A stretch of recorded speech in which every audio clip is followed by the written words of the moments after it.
السلام عليكم ورحمة الله وبركاته. اليوم جيت للفخارة وغادي نصور لكم واحد الفيديو على هاد الزليج حقيقة المغربي التقليدي أولا الفاسي.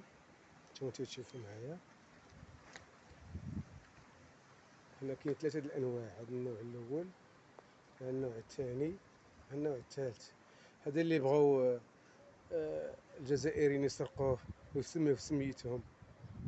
حقيقة هادوك اللي لقاوها زوينة في المغرب تيبغيو ينسبوها ليهم، من الكسكسو، من طاجين، من الزليج المغربي. حقيقة اش غنقول لكم، هادشي رائع، روعة ديال هاد الزليج هذا.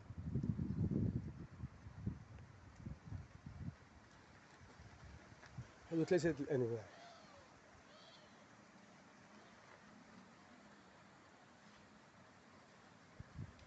حقيقة هاد الزليج نقرب لكم باش تشوفوا كيفاش. هذه